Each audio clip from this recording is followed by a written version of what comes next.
Welcome in. This is the Second Cut Podcast. I'm Rick Gehman, and we are recapping round one of the PGA Championship. And let me tell you, it was a doozy. Greg DuCharme is here to help me break it all down. Gregors, we have a lot to get to. It is very good to see you.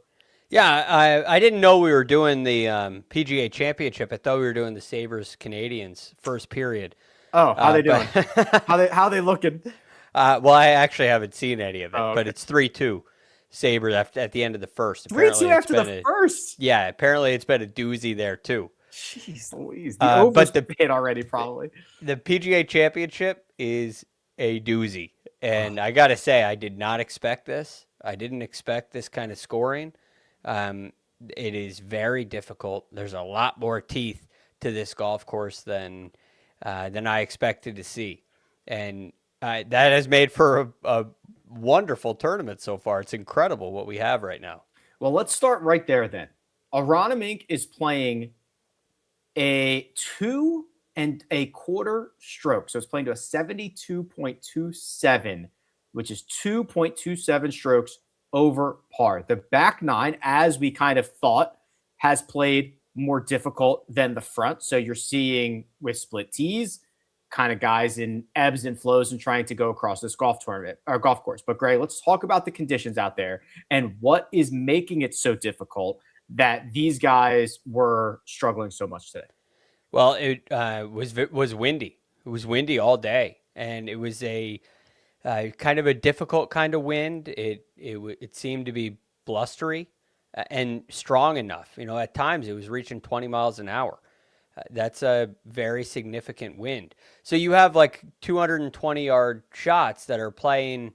Even this was this morning when I saw this, when they did the adjusted number. You know, a 220-yard shot into a 10-mile-an-hour wind was playing 240, 245. Right, and later in the afternoon, it was getting up to 20 miles an hour wind. So that becomes, very challenging. And then you have these massive greens that are a lot firmer than I expected. And so it became difficult to get the ball close. Even in the morning, wedge shots were taking a big skip. And there are some ridges that can work the ball well away from the hole. You got long par threes. But the real difference to me was the rough was more problematic than I thought. The greens were firmer than I thought, and it turned out to be very windy. Lies in the rough were iffy. I mean, you could get a decent lie or you could be dead. We saw Rory McIlroy, I believe it was his first hole of the day, like could hardly advance it out of the rough, and he was a yard off the fairway. So that is lurking out there. But these greens, Greg, I mean, Augusta National is blushing at these greens. They are redonkulous. And you know, cameras flatten stuff like that. But when you see the ball or you see guys aiming 8 feet right or hitting the most defensive putts you've ever seen, it is it's incredible. And, you know, the difference, but Augusta National seems to have areas where the ball funnels to. And once you're there, it's pretty, it always seems to be, maybe it's because we're there so often, it seems pretty easy to read the break. Hard to execute, but there doesn't seem to be any tricks. You know where it's breaking. And out here, it seems like even once you're in the proper area, they're still very tricky. And in some cases, very slippery on those short putts. So you can hit a great approach shot in there to 12 feet, and you have a very difficult putt. That happened a lot today. And I think that was a big thing that held this scoring. I mean, I think only one guy reached 4 under. Was it Minwoo Lee? Did he reach 4 under? I think no. I thought someone early. Somebody else got to Jaeger got to 4, didn't he? Jaeger was at 4. Yeah. Yep. And I was like, okay, here we go. Jaeger, that's right. Jaeger was 4 under through 6. I was like, okay, this is probably the guy that goes and shoots a low one. And then he played even, 1 over in. We have a lot to get to. What we're going to try to do tonight is we're going to try to go through as many names as possible. I think that's what this leaderboard warrants. And I want to make sure we start well, Greg. I want to make sure we start on time, which is critical, starting on time. That's something that you really have to be savvy for. You know, this is the game of golf. You just have to be on time. So, for example, if I say your tee time is 7:18, it's not 7:19. It's not 7:18 and 30 seconds. It's not 7:18 and 1 second. 7:18. And Garrick Higgo found that out this morning, Greg, because Garrick Higgo, I kid you not, my friend, got a 2-stroke penalty for arriving late to his round 1 PGA Championship tee time. The rule, as I understand it, is that all 3 players, no matter what order you're going out in, have to be on the tee box at your tee time and not a second later. Then there's this 5-minute grace period where basically if you're more than 5 minutes late, you're DQ'd and they swap in the alternate. Higgo was like 30 seconds late. He was kind of walking up to the tee box as his playing partners were teeing off, and he was immediately greeted with a scorecard and a 2-shot penalty. Yeah, tough way to start. What made this even more interesting is his comments afterwards.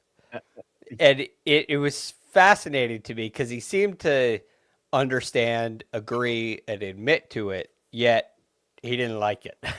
Well, and he also, bless you, he also, I don't know, he kept saying like, well, I was on time, but I was late. Like, no.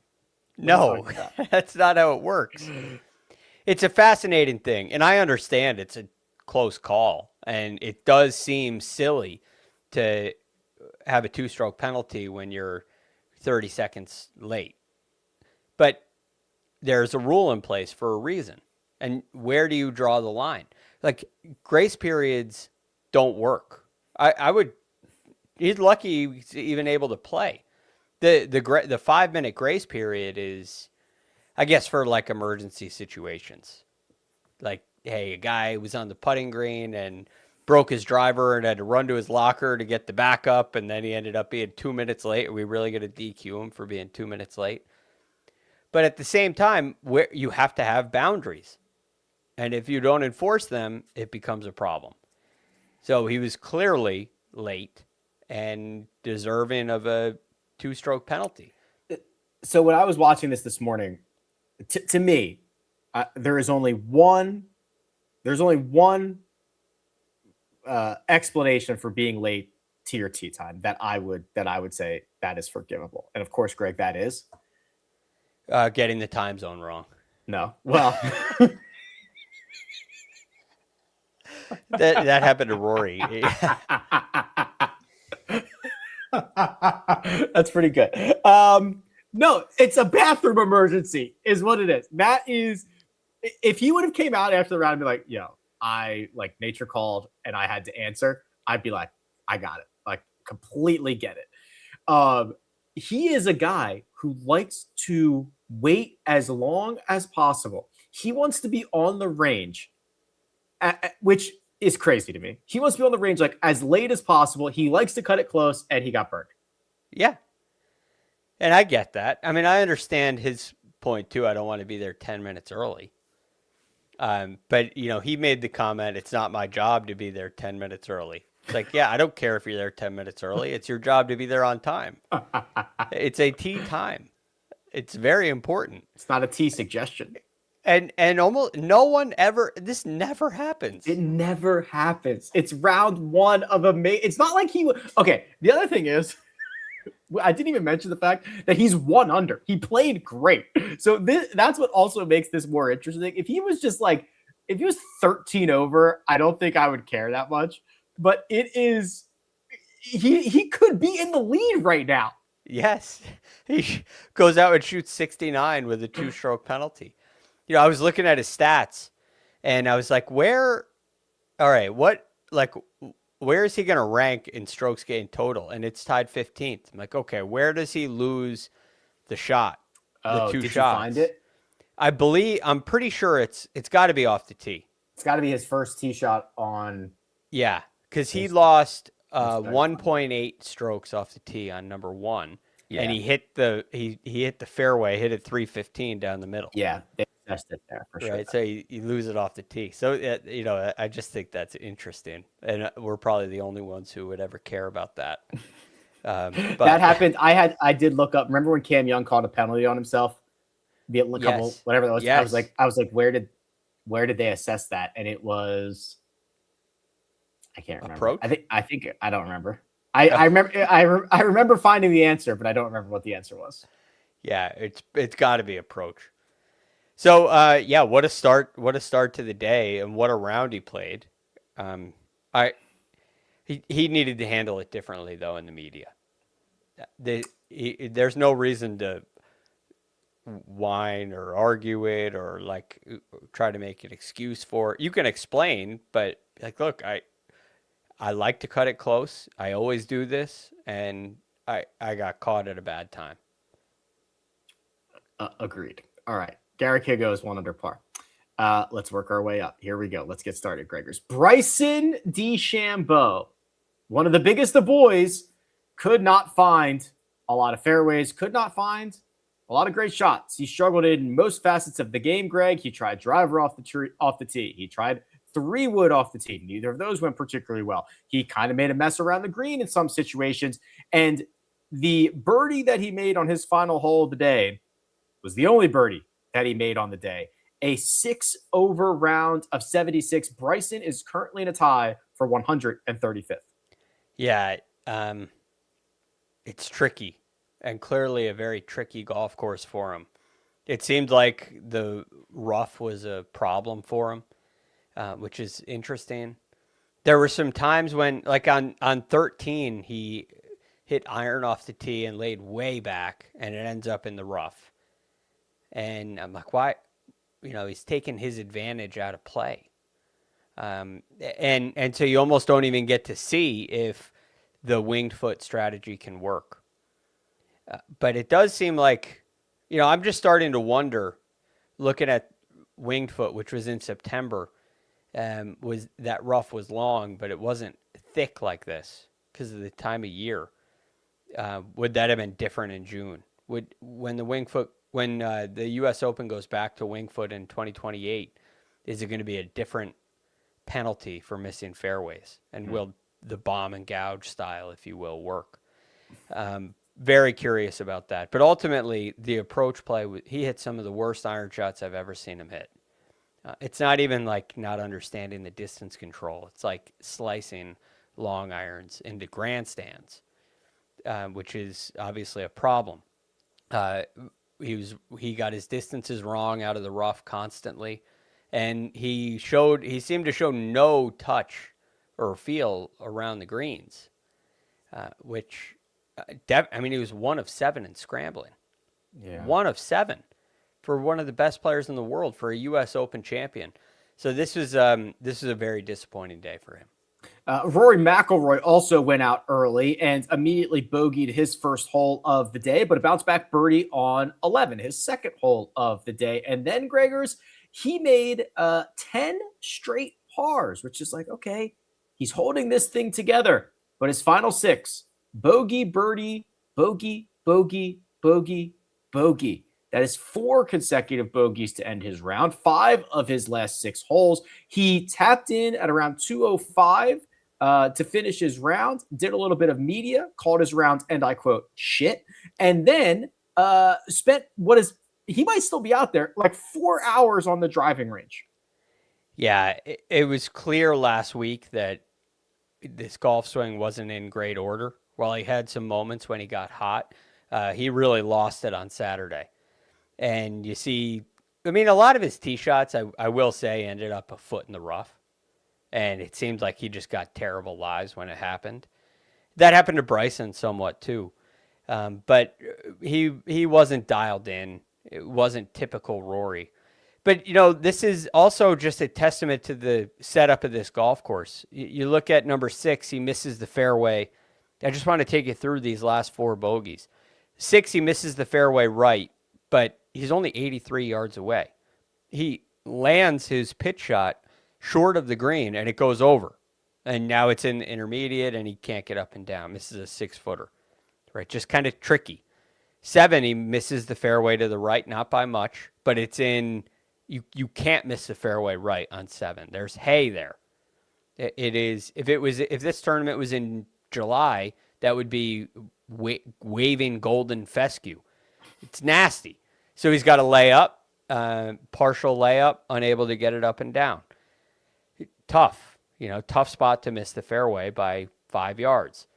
8, he's just off the green, and the chip shot runs 7 feet by. It's like tricky gauge of the lie, tricky gauge of the speed. Not a terrible shot in there, though. 9, he misses the fairway by a couple yards to the right. Then he hits it. He hits his second into that bunker, and has a long 2-putt for par and 3-putts it. So it's like it wasn't his touch, kind of like Bryson's, wasn't quite there, and though that range of putts, all those bogeys are like 6-7 footers that he missed, and that is a very stressful range to putt from when it's for par. So I think Rory was a lot closer than Bryson, but disappointing and not sharp. Lost strokes in all 4 categories today. Yeah. Mildly, of course. Right. But mildly bad in all of them is bad all around. And that's kind of what it looks like. He's marginally off. And marginally off in a major leads to 4 over. Quote, only 7 shots off the lead. We'll talk about that in just a matter of time. But there are more to talk about, including another early runner named Ludwig Oberg, who I believe is Mina's one and done pick for this week. And she was very upset when he missed a 5-footer for par on the first hole and made bogey there, Greg. But he was able to kind of hold this thing together. A couple late bogeys on his second 9, the front 9 of the course. Maybe that's a little bit worrisome since that's the easier side. But when you add it all up, it's a 2 over 72 for the Swede. A missed fairway at 4, a 3-putt at 5, and then at 8 was the other one. He missed a 5-footer for par. Not a very good shot in there. Again, this can happen, and you have to be sharp. You got to get some putts to go when you do miss, because it'll happen from time to time. But the hard thing is, with only 2 par 5s and no real drivable par 4 today in the setup, it required 2 great shots to make a birdie and a putt. It really required 3 great shots on these par 4s. Ludwig wasn't able to make the birdies to overcome those mistakes, and they become a lot more detrimental. I'm going to give you your pick here, Gregors. There are 3 notables at even par. Ricky Fowler, Sam Burns, and Patrick Cantlay all carded 70s. All of them at points were under par in their round. Is there one that you would like to focus on instead of another? Ricky Fowler, I'd say. Okay, Ricky Fowler is where Greg is going to go. He started on number 10 as well. And this was a pretty active scorecard for Mr. Fowler. He bogeyed 11, he birdied 13 and 16, but he gave them back on 17 and 18 to turn in 1 over. He played his second 9, the front 9 of the golf course, 1 under to card that even par round. Greg, if you look at his stats, this is kind of the bizarro Rory. He gained strokes in all 4 major categories marginally. Yes. And that's kind of the style of player Ricky Fowler is, right? This was a very good round, in my opinion, a very playable round, but the bogeys at 17 and 18 are costly. 17 is he's in the short grass, but off the green, and he misses a 6-footer for par. And at 18, he's on in regulation and 3 putts. And again, that first putt, he leaves himself about 7 feet. Other than that, it was very well played. And he probably, look, there are mistakes to be made. He misses the fairway at 11, has to lay up, makes a bogey. That can happen once or twice. But when you compile that with a 3-putt, and you compile it with a up and down that you really need to have, that he didn't have, it's costly, Right. So the bogeys at 3 and 11, I think, are understandable. But 17 and 18 are the two holes that really stuck out to me. He is even par. He has 3 shots off the lead. Let's go to 1 under. There are 19. I'm going to repeat that.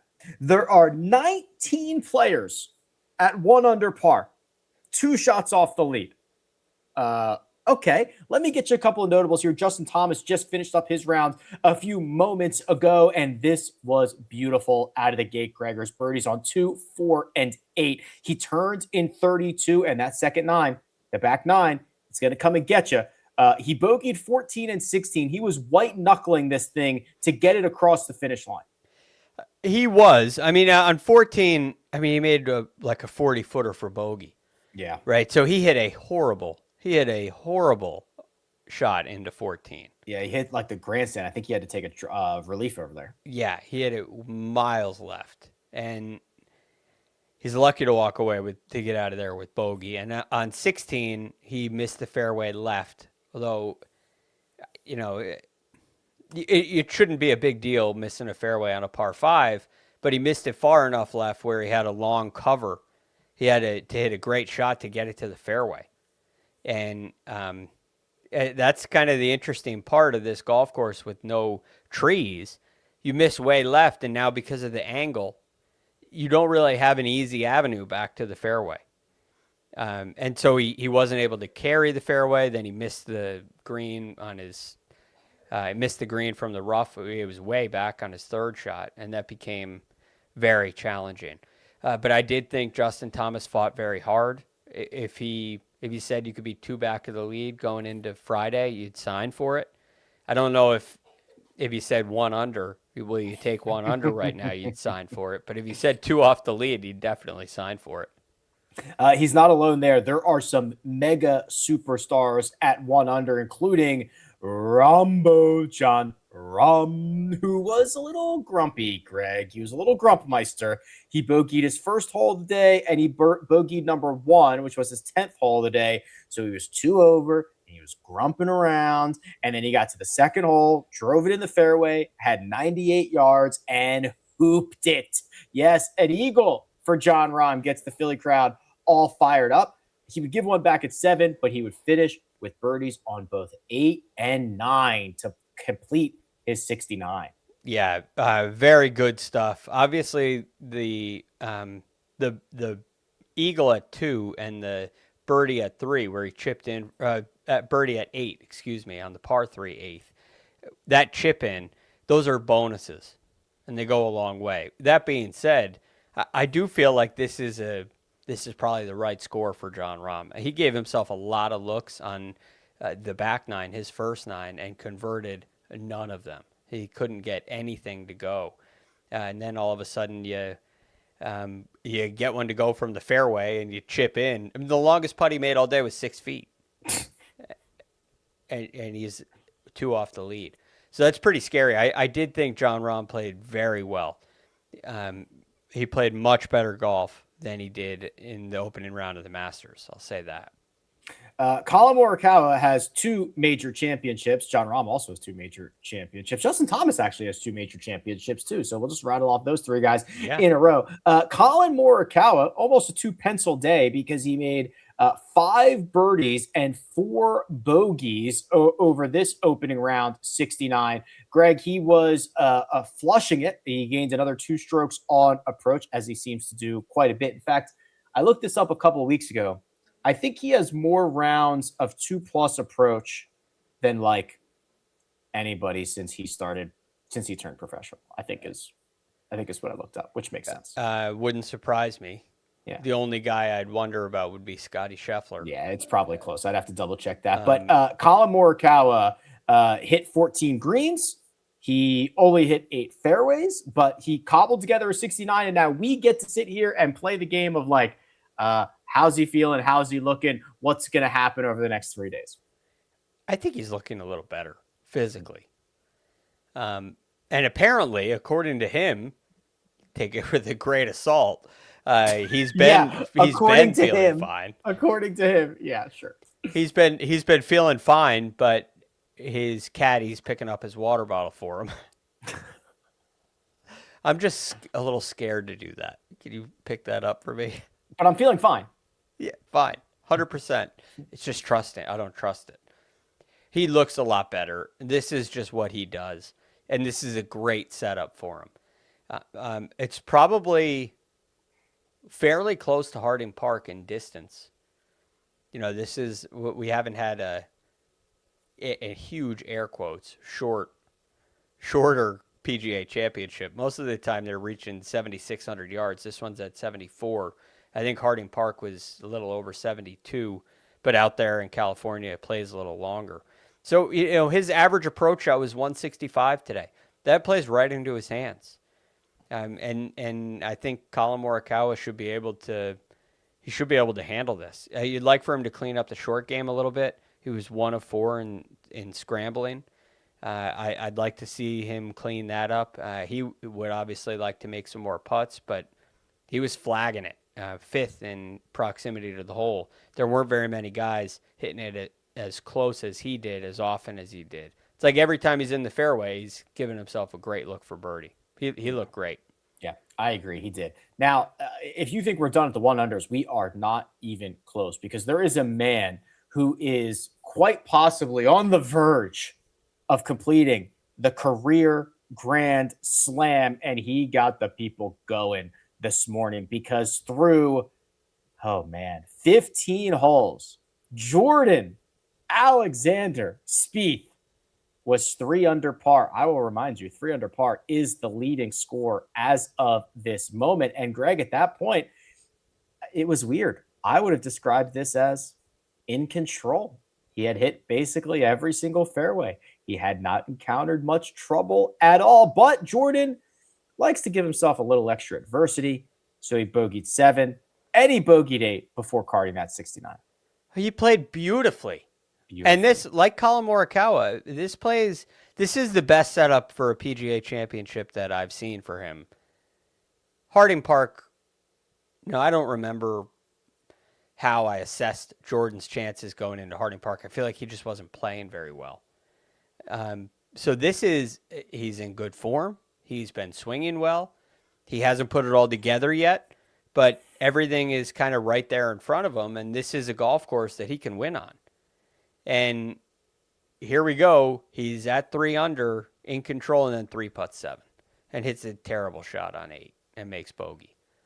That's, I guess, my big concern with Jordan is it seems like this isn't the only time he's done this. He's done this in every round he's played this year, where it almost looks like he's allergic to the lead, like allergic to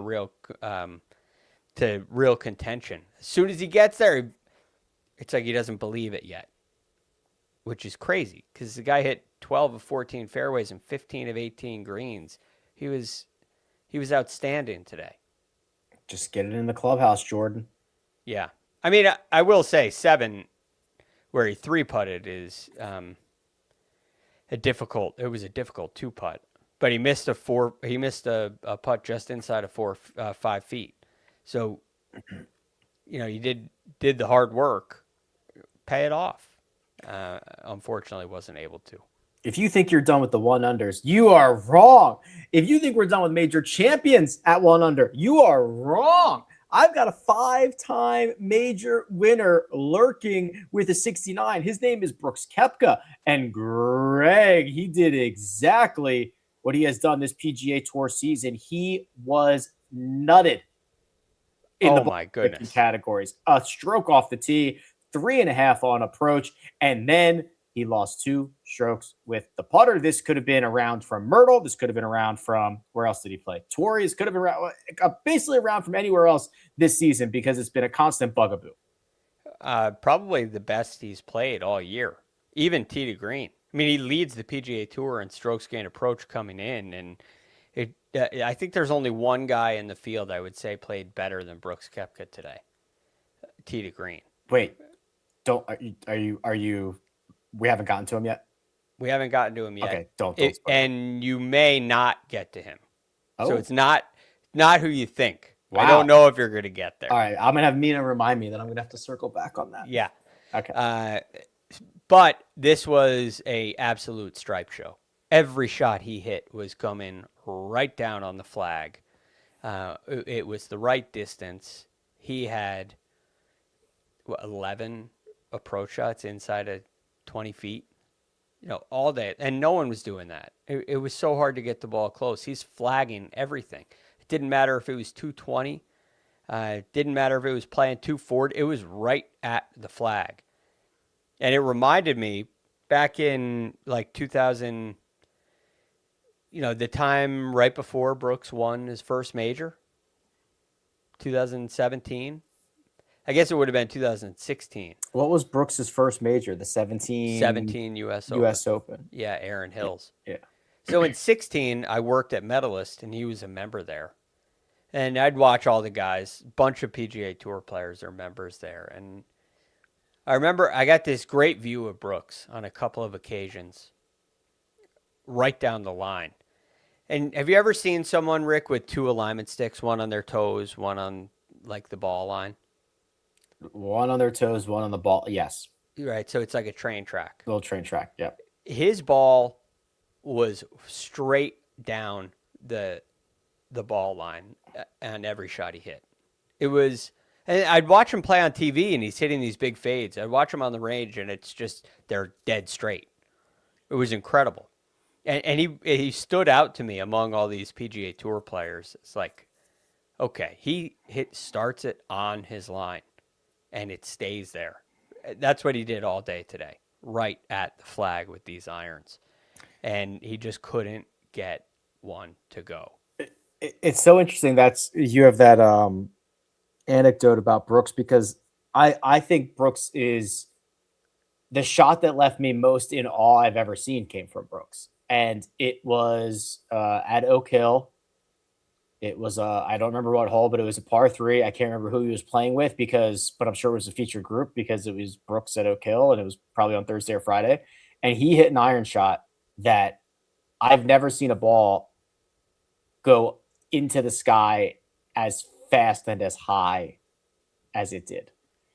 And like it was literally like a rocket ship. And I have never seen Rory hit a shot like, I don't know. There's just something about it. This thing was piercing, and I like peed myself a little bit. Yeah, yeah. It's just different.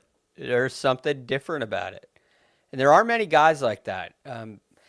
Tiger was different, probably because it's Tiger, but the sound was noticeably different, and Brooks was different back in those days. Like it's 2016, 2017 kind of time frame. He just stood out among Justin Thomas and Ricky Fowler and all these other guys that are there. He's different. And that was on display today. It's been on display all year. If you think I'm done at 1 under par, you're right. We're moving to 2 under par here, and I've got major champions there as well. And I've got the only man in the field who refused to make a bogey on Thursday. His name, Patrick Reed. A birdie on 11, his second hole of the day, and a birdie on 3. Then 16 pars. Gregors, we have not seen him play competitively since the Masters, but you know, he's been prepping for this. A major championship for Patrick Reed is like as important as it gets. I was surprised in my research that he didn't play since the Masters. Yeah. I thought that was very strange. And so I wasn't sure how he was going to perform. Clearly came out ready to go. I mean, he hit 16 of 18 greens, and he's not a bomber, and he didn't really hit that many fairways. Only hit 6 fairways. Just found a way to get the ball on the green and lag it up there. There was one really impressive, I can't remember the hole. It was early on. He had to lay up like 50 yards short of the green. Maybe it was it 4? Could it have been number 4?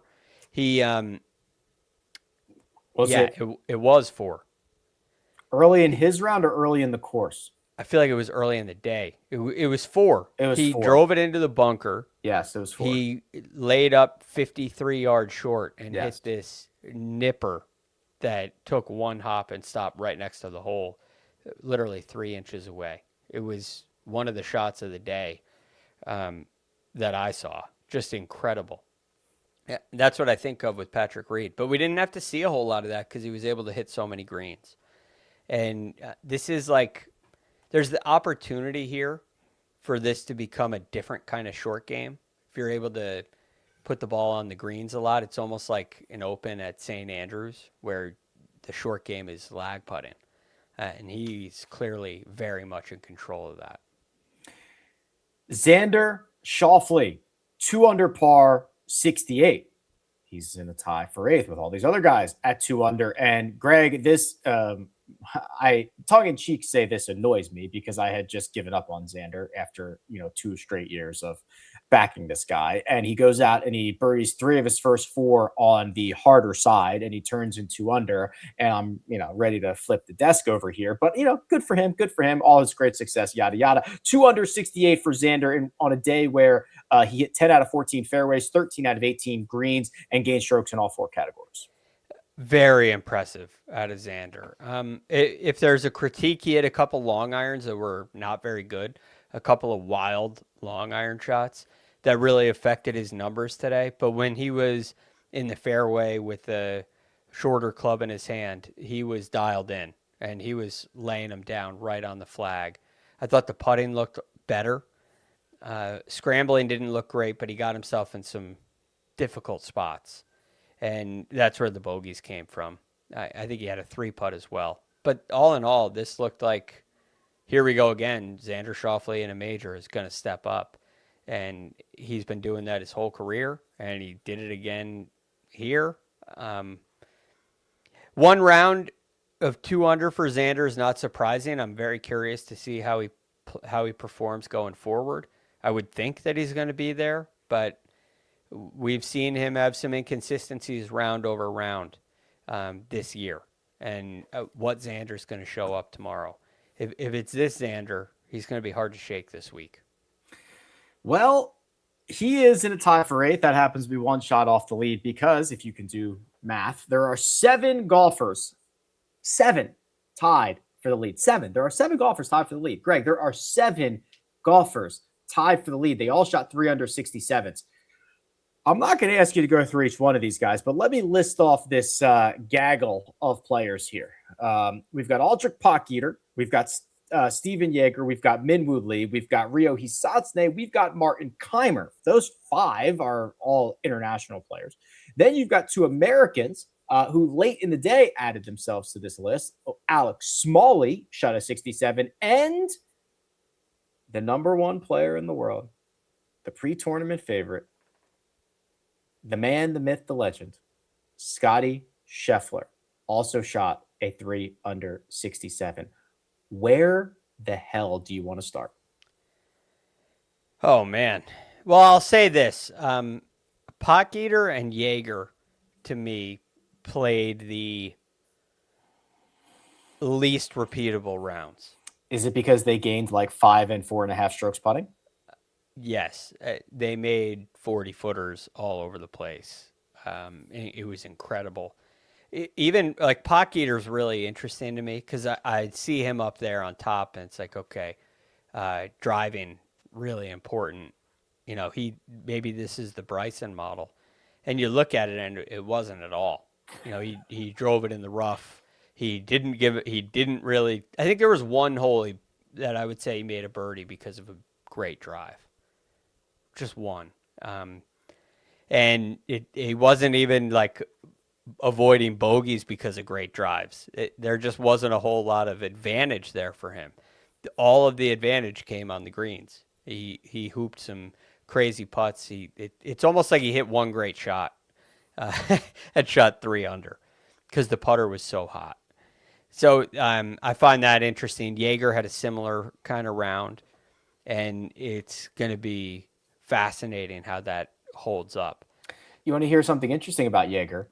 Is I looked up his best major championship rounds, and there's 2 that stand alone. Today, where he gained over 5 strokes to the field, and last year's opening round of the PGA Championship, where he gained over 5 strokes to the field. He would go on to finish T70 that week. So, a little unsustainable. Yeah, there's only one trustworthy name of this group of 7. Is it Min Woo Lee? No, Oh, no, is it Scotty Scheffler? Scotty Scheffler. Is it Alex Smalley? Hold on, we're gonna get to Scotty Scheffler. I'm saying just on name. You All look right. at this list: Potgieter, Jaeger, Minwoo Lee, Hisatsune, Keimer, Smalley. Holding up in a major? There's only one. Hold on.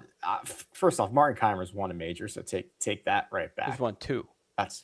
But that was a long time ago. His second major was in 2014. I've already shorted him a major. How about this? Minwoo Lee gained at least 1.7 strokes off the tee, on approach, and around the green.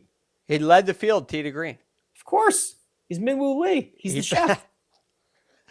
He played great. And remember, yesterday, he was in the fantasy section with a question mark. I love his game. His game should work at a major like this. You know, you got to be creative around these greens. You got to be able to visualize, massive breaks in some cases. And Minwoo was able to do that. He was able to hit 10 of 14 fairways, and he was 6th in driving distance for all drives. So that's a big advantage. And when he was in the fairway and in position, he hit great shots in there.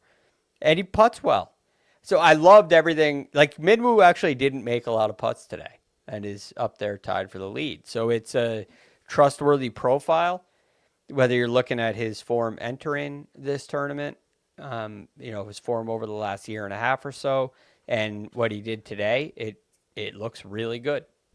Well, I want to talk about one of my favorites, and that is, of course, Little Pillow, who is becoming maybe a medium-sized pillow at this point because he has hit us with yet another super chat, which is much appreciated. It's $30, Greg, which I'll tell you what, if no one tells Mark, just me and you, $15 a pop. We won't even split it with him. What do you think? Can we keep this secret from Mark, chat? Can we keep this from Mark? I don't know. Mark has a tendency of watching these things. Maybe we can get Mina to make something up that we got kicked off. Yes. Take down the episode and we'll split 15. Yeah, that's worth it. I love it. I love it. All right, we'll work on scamming Mark out of this a little bit later. But thanks, Little Pillow. Now we have to talk about, how about this one? Ryo Hisatsune led the field in strokes gained off the tee, 2.2.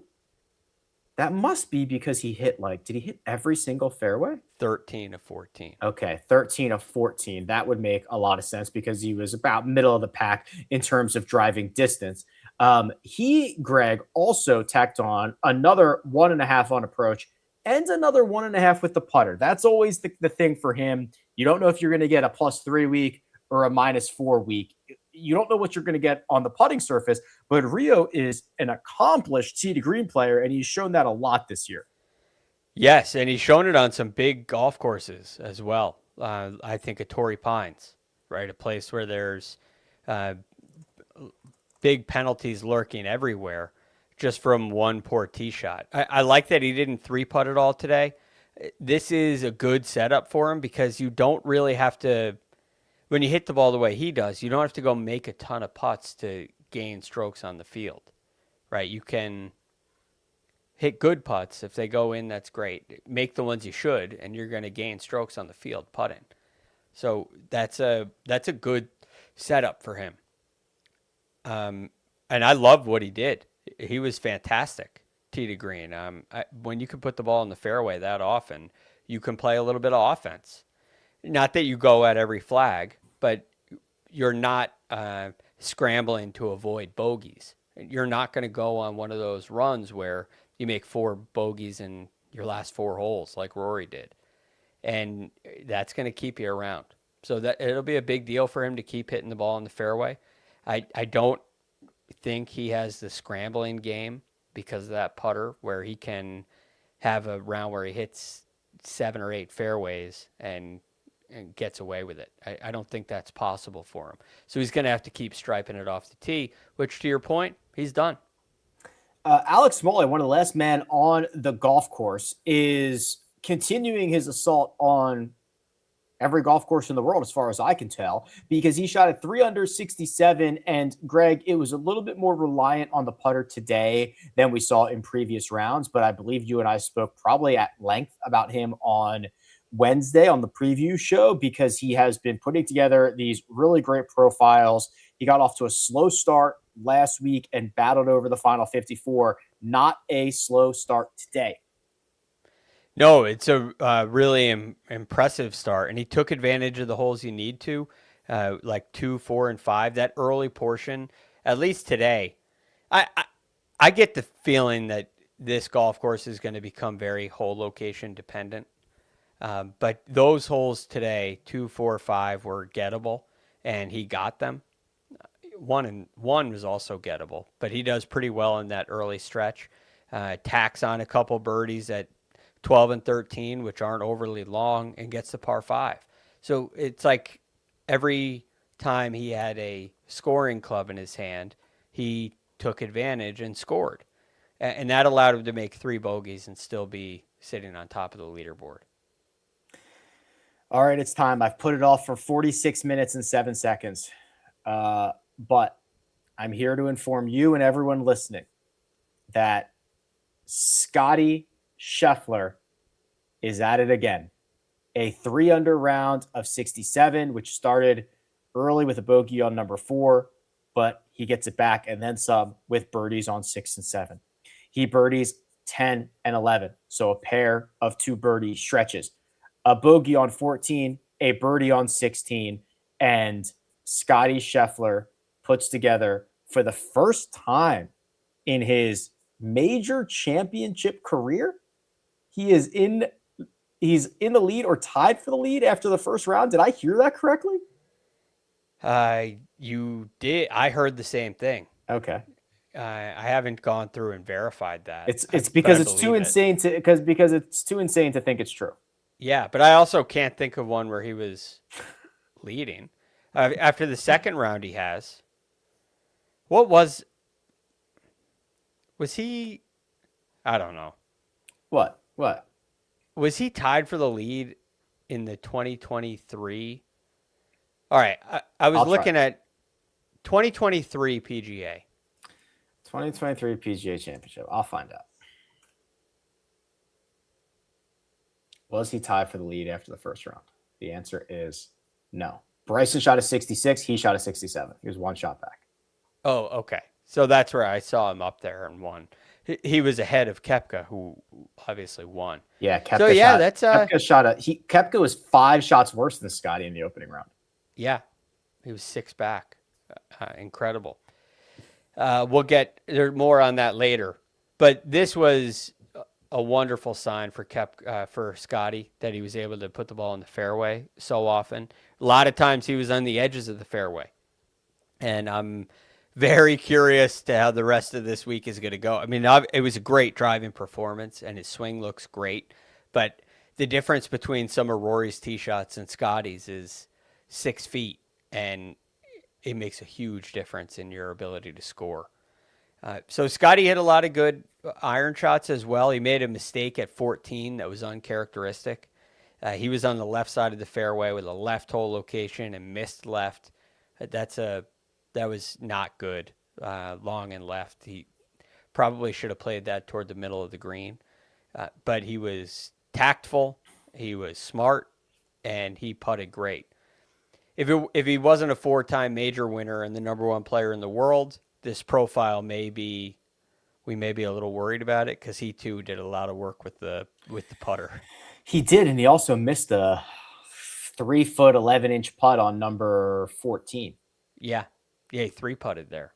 Yeah, and then what was fascinating about that? He 3-putts, and then something happened, and he was like laughing. It then kicked off a chorus of laughter in the crowd. Yeah, what happened? I don't know what happened. I think he was just like, I don't know if he was so in awe in the way that it broke, or so in awe at what a bad stroke that he put on it, that he literally just, like, after a second of staring at it, he just laughed. And then the crowd went from like, oh, to like, and they just stood there and laughed at it. Yeah, I wasn't sure if somebody made a joke, but it seemed to like lighten the mood. It was weird. It was like a comedy. I don't know. It was weird. And then he went on and played at 15 and 16 very well. The only fairway he missed was at 16. He laid up and then flagged an iron shot in there. That was probably, was that the shot of the day for him? That third shot from 119 to 4 feet? Yeah, I thought there was also one early that I was like, oh God, he's about to get hot. But no, I think that was definitely the shot of the day, though. Yeah. 7, he made a great putt. 6, he had the little wedge. 11 was a great wedge. 11, I think, might have been the one that I was thinking of from like 100 yards or something like that. Yeah, and it was to that back left hole location up on top of the shelf. He skipped it up there next to it. Yeah, that was saucy. So look, he's gonna be really hard to shake. There are, whatever his profile looks like, he's got the driver under control. There's going to be a lot of opportunity for him to score, and I like the scoring being close to par for him. I think that really goes a long way. Mina, if we could zoom out, this is a leaderboard, Greg, that I cannot remember anything like this, especially at a major championship. So there are 3 under is the pace. That's the lead. 7 at 3 under. There are 14 at 3 under or 2 under. There are 33 at 1, 2, or 3 under. And then even par, so the guys that are 3 shots back, gets you to 48 total golfers. It's 3 shots back. I rarely, Greg, I rarely ask you this on a Thursday night. In fact, I don't think I ever have. This might be the first time ever. But I've got to ask you the most important question in second cut lore, and that is, how far back is too far back? How far back is too far back? Well, Brooks Koepka in 2023, I looked at the positions for winners in the May PGAs, which there have been 6. Brooks Koepka was 6 back after round 1 in 2023, that's the largest deficit. Schauffele was 5 back last year. Schauffele was 3 up after 18 holes. Koepka was 6 back. Thomas was 2 back. Mickelson was 3 back. Koepka in 19 was 1 up. So based on that, anyone within 6 of the lead would have a chance. Okay, let me stop you there. Anybody within 6 of the lead is 104 golfers at a major championship. Yeah, 104 golfers. Then he was tied 38th, which was also the worst position. So like we talk about, there's strokes back and position that are important. He was tied 38th. Everybody else was T20 or better. Tied 38th right now, that's everybody even or better. So that's 48 golfers. And you got Rory McIlroy at 4 over. I don't like the feeling of this for Rory. I'm gonna say 4 over par is too far back right now. Wow. It's not, because this can change so quickly. And because the lead is 3 under, I mean, you could chip in hole a 40-footer and birdie a par 5, and boom, you make up 3 shots in, right away. Like, that's how tight these margins are. I know it's hard to make birdies, but like crazy things can happen. You play smart golf, you hole out like Jon Rahm did, and boom, you're in the lead. So this is, I would say, if you're not on Rahm or if you're not on Rory or Bryson, you're feeling pretty good. Like, everybody's happy today because everybody thinks their guy has a chance. Does this board make you think that we could get an incredibly random golfer? Because this is what, as the winner, because here's what I think. If there are 104 guys in the mix, which I kind of agree with, anybody within 6 shots right now, I kind of agree with. Well, now we have chipped away, a quarter of this marathon, and now there's only 54 to go. Any one of these 104 guys could get hot for 54 holes. And if they do, they're now a major champion. Yeah. But I also think that all of the cream in this field is very close to the top already. And Scotty's on top. Yeah. So as the realization that you're only 54 holes away from a major championship kicks in, I think that's really when you start to see you're only 36 holes away from a major championship. You're playing a weekend in the final group of a major. This just gets you to the experienced guys. The major championship heavy hitters are going to show out, and heavy lies the crown. Like he said, what is that? Flash boardroom. Flash boardroom says the occasion is too big for the others. I tend to agree and think it's going to go that way. Let me point out, Mina, can you grab me JJ Spawn's scorecard? Oh yeah, this is awesome. So I'm obviously, heavily invested in JJ Spawn. So I was following along very closely when he made 3 bogeys out of the gate, and he was 3 over through 4. And I think that it would have been very easy for him to pull the ripcord and eject it from this, and I don't think anybody would have blamed him. But he birdied 9, and then he played the harder side in 2 under, including birdies on both 16 and 18, which is a beautiful birdie on 18, to get this back to even par. And now, like you said, Greg, I've got hope again, right? Like now I'm like, 3 shots back for a guy who I loved coming into this week and who has won a major championship and finished strong on the harder side and yada, yada, yada. Like, I'm like, I think JJ Spawn's going to win this again. Yeah. I mean, I'm looking at Brooks Koepka like he made nothing. He's 2 back. He putted terribly. He's 2 back. I got hope. If you're a Schauffele guy, he's definitely going to win. It's like, even if you're a Rory guy, you got some hope. Yeah, because Rory is probably one of the most likely guys to shoot the round of the day tomorrow.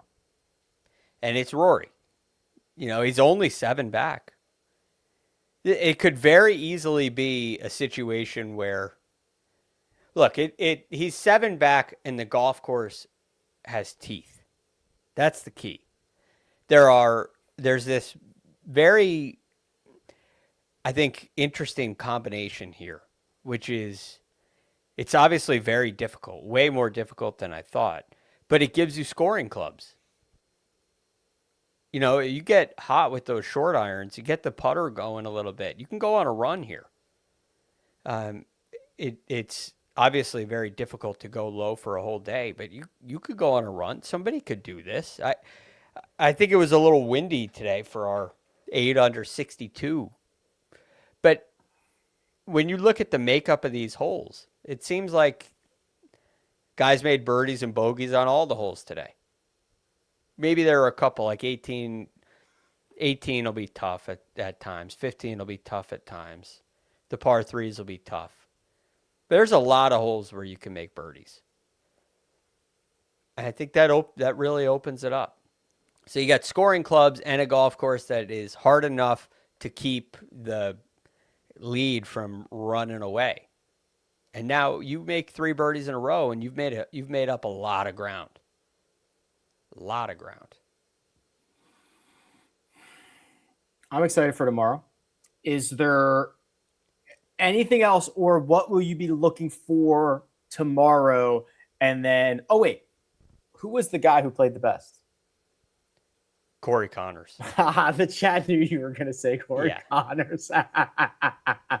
Why? Oh my God. I think he had 8. I think he hit 8 shots inside of 10 feet. Led the field. Might have been 15 feet. Yeah. It was ridiculous. It was the only one that was better than Brooks. He made nothing. Nothing. This was flush. And I'm thinking, all right, we got to get a little Oak Hill, Brooks Koepka, and Corey Connors run it back, dueling it out in the Northeast. How'd that finish for Corey? Well, he had a T8. Made it to Saturday. Yeah, that's right. And he thinned a bunker shot into the lip. Yeah, then Victor on like 16 on Saturday. Yeah, he did it on Sunday the same day. Or the same bunker. Hovland did it in the same bunker on Sunday. Bunker. Yeah. So, who knows? But I'd watch out for Corey Connors to make a move. It wouldn't surprise me if he was the 36-hole leader. All right. Looking forward to tomorrow. What's something that stands out to you? Scotty Scheffler is a morning round tomorrow. Mm-hmm. What are those conditions going to be like? Is there going to be a morning advantage? That's the number one story I'm looking at. I know a couple guys like Smalley and Scheffler shot 3 under this afternoon. But I have a feeling that tomorrow morning is going to be easier because there won't be rain tonight. And apparently, like Keith Mitchell was saying on the broadcast, the rain he was very good. The rain was kind of a little problem in the fairways. Yeah. And so I'm like, well, maybe tomorrow morning's the best scoring window. And in that case, you get Scotty on the good side of the draw. Can he step up and put his foot down a little bit? And we could have a Friday night episode declaring him like we did last week with Rory. Yeah, that went well. But I really think, I think back to the Masters, and I think Scotty Scheffler lost the Masters on Friday with his strategy. Yes, I remember that. So what kind of urgency are we going to see out of Scotty tomorrow morning? That's my number one story. My quick thoughts on Keith Mitchell. Sometimes you get guys in the booth who the other hosts have to like pull stuff out of because they don't know when to get in and get out. Or you get guys in the booth who love to hear themselves talk and think they're getting paid by the word. I thought Keith Mitchell was incredibly well-spoken, understood the timing, didn't need to be forced. I was incredibly impressed with Keith Mitchell. He's got to have an agent like saying to him, hey, you need to take these opportunities because when your career is going to end soon and you could be the guy. Yeah. Because he's on the happy hour 3 or 4 times a year. He does this. This was a great audition tape. He's putting together a reel, and it was fantastic. It feels like he's putting together a reel. And I like it. I think more players should do it. But it's clear to me that he likes it. He likes doing it. Because this is such an easy week to say no. It's a major. Right. He does it and did great. All right. We are going to be back tomorrow night, probably same time as the round ends, maybe 15 minutes after, something like that. But for now, I'm going to say big thanks, producer Mina. She does all the hard work behind the scenes. Greg DuCharme, and I'm Rick Gehman. This is The Second Cut. We'll see you tomorrow night.